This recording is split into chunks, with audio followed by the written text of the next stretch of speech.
கிறிஸ்துவுக்குள் அன்பானவர்களே, சத்தியவசனம் சிந்தனை நற்சிந்தனை வாயிலாக உங்களை சந்திப்பதிலே நான் மிக்க மகிழ்ச்சி அடைகின்றேன்.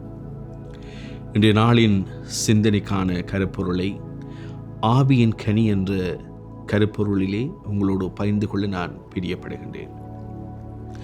ஆவியின் கனி சமாதானம். இந்த கருப்பொருளுக்கான இறை வார்த்தை பிலிப்பியர் 4:7. அப்பொழுது அறிவெல்லாம் கடந்த இறை அமைதி கிறிஸ்து இயேசுவோடு இணைந்துள்ள உங்கள் உள்ளத்தையும் மனதையும் பாதுகாக்கும். என அன்பானவர்களே, ஆவியின் கனியில் சமாதானம் அல்லது அமைதி முக்கிய இடத்தினை பெறுகின்றது. இந்த ஆவியின் கனிகளை குறித்து பவுலடிகளார் எடுத்து காட்டுகின்ற பொழுது சமாதானம் என்கின்ற ஒரு முக்கிய காரியத்தை குறித்து அவர் பேசுகின்றார்.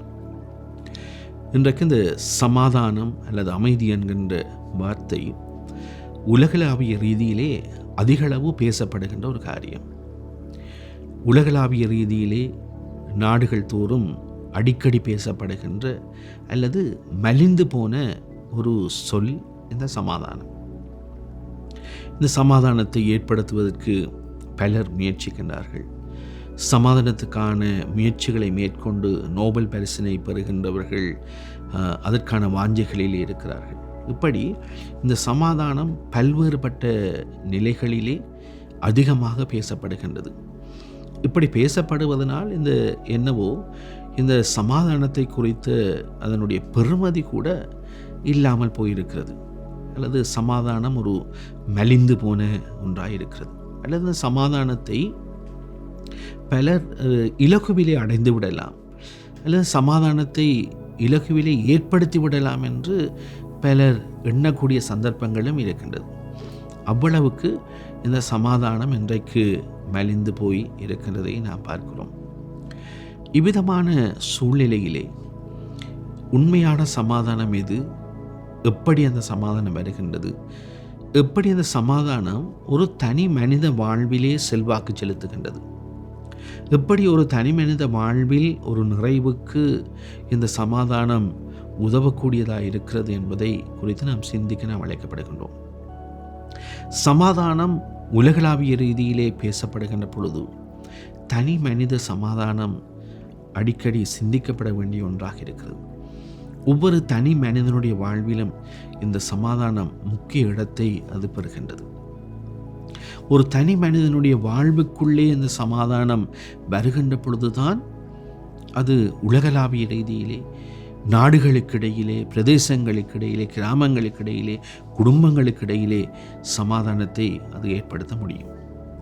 ஆகவே இந்த சமாதானம் ஒரு தனி மனித உள்ளம் சார்ந்த ஒரு விடயம். ஒரு தனி மனிதனுடைய உள்ளத்துக்குள்ளே, வாழ்வுக்குள்ளே வர வேண்டிய ஒரு முக்கியமான ஒரு காரியம்.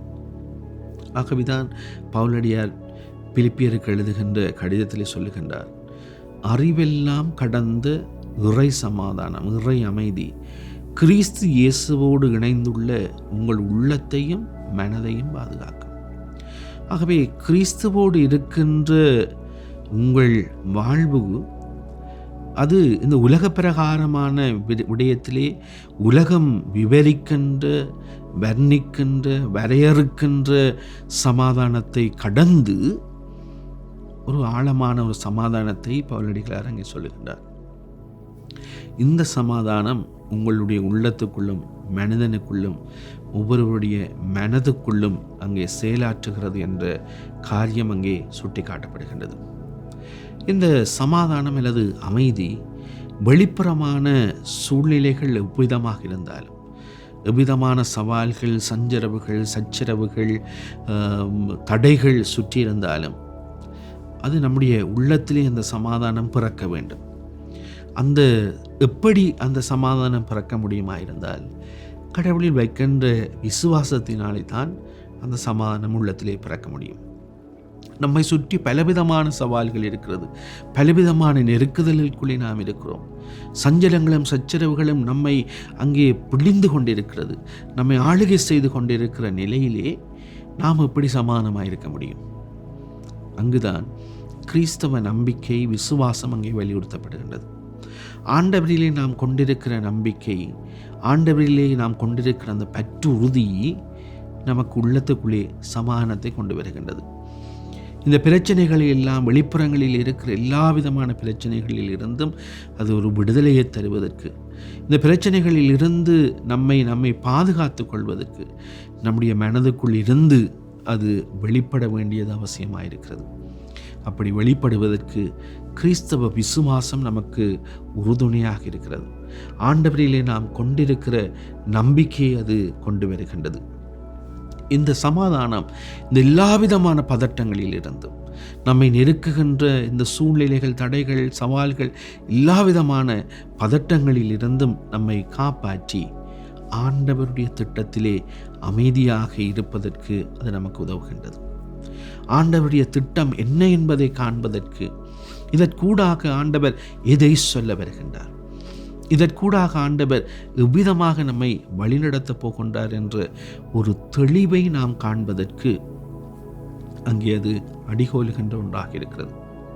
ஆண்டவருடைய திட்டத்தை அவருடைய நாம் கொண்டிருக்கிற விசுவாசத்தின் ஊடாக நாம் கண்டுகொள்ளுகின்ற பொழுது நம்முடைய உள்ளம், நம்முடைய சிந்தனை சமாதானத்தினை பெறுகின்றது. இவ்விதமாய் நம்முடைய உள்ளத்தில் இருந்து அந்த சமாதானம் தனி மனித வாழ்வின் சமாதான அனுபவமாக அங்கே வருகின்ற பொழுது நம்மை சுற்றியிருக்கிறவர்களுக்கு நாம் இந்த சமாதானத்தை கொடுக்கின்றோம். இந்த சமாதானத்தை நாம் பகிர்ந்து கொள்ளுகின்றோம். அவர்களுக்கு இந்த சமாதானம் என்ன என்பதை நாம் விளங்கப்படுத்துகின்றோம், விவரிக்கின்றோம். இவ்விதமாய் நம்மை சுற்றியிருக்கிறவர்களுக்கு இந்த சமாதானம் போகின்ற பொழுது அங்கே அது அந்த எல்லைகளை தாண்டி உலகளாவிய ரீதியிலே ஒரு முழுமையான சமாதானத்தை அது கொண்டு வருகின்றது.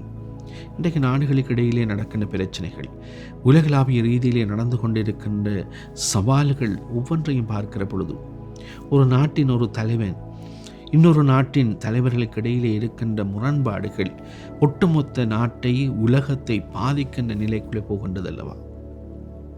அந்த நாட்டின் தலைவனுடைய உள்ளத்திலே உண்மையான சமாதானம் அங்கே வெளிப்படமாயிருந்தால், அது கிறிஸ்துவின் சமாதானமாக, கடவுளின் சமாதானமாக அது வெளிப்படுமாயிருந்தால், இந்த தலைவர்களுக்கு இடையிலே ஒரு உடன்பாடு, ஒரு ஒப்புரவு, ஒரு சமாதானம் அங்கே வருகின்றது. இப்படி வருகின்ற பொழுது அந்த நாட்டிலே வாழுகின்ற மக்கள், அந்த நாட்டை சார்ந்திருக்கிற ஏனைய நாடுகள், பொருளாதார நெருக்கடிகள், சவால்கள் என்கின்ற எல்லாமே ஒரு நல்ல நிலைக்கு வருகின்றது, ஒரு சமாதானத்தை அடைகின்றது, ஒரு ஐக்கிய வாழ்வை கொண்டு வருகின்றது, ஒரு ஒருமைப்பாட்டுக்குள்ளே அங்கே கொண்டு வருகின்றது. ஆகவே எனக்கு அன்பானவர்களே, தனி மனிதனுடைய வாழ்வில் வருகின்ற சமாதானம் முழு உலகிலும், நம்மை சார்ந்திருக்கிற எல்லா சூழலிலும் ஒரு மாற்றத்தை கொண்டு வருகின்றது என்ற உண்மையை நாம் புரிந்து கொள்ள நாம் அழைக்கப்படுகின்றோம். எனக்குள் ஏற்படுகின்ற சமாதானம் என்னை சுற்றி இருக்கிறவர்களுக்குள்ளே ஒரு மாற்றத்தை கொண்டு வருகின்றது. என்னை சுற்றியிருக்கிறவர்களுக்குள்ளே ஒரு மாற்றத்தை கொண்டு வருகின்ற அந்த சமாதானம் என்னை சார்ந்திருக்கின்ற, என்னை சுற்றியிருக்கிறவர்களுக்கு அப்பால் இருக்கிற எல்லைகளுக்குள்ளே அது கடந்து போகின்றது. அப்படி போகின்ற பொழுது அங்கே முழுமையான சமாதானத்தை அனைவரும் அனுபவிக்கக்கூடியதான ஒரு நிலை ஏற்படுகின்றது. ஆகவே இன்றைக்கு இந்த நாட்டிலே நாம் வாழுகின்ற சூழலிலே, இந்த உலகத்திலே சமாதானம் இல்லை என்று நாம் சொல்வோமாயிருந்தால், அது நம் ஒவ்வொருவருடைய, ஒவ்வொரு தனி மனிதனுடைய உள்ளத்திலும் சமாதானம் இல்லை என்பதன் உண்மையை அது வெளிப்படுத்துகின்றது. ஆகவே ஒவ்வொரு தனி மனிதனும் இந்த உண்மை சமாதானத்தை கடவுளில் கொண்டிருக்கிற நம்பிக்கையினூடாக பெற்றுக்கொள்கிற பொழுதுதான் முழு சமாதானத்தை நாம் சார்ந்திருக்கிற சூழலுக்கு கொண்டு செல்ல முடியும்.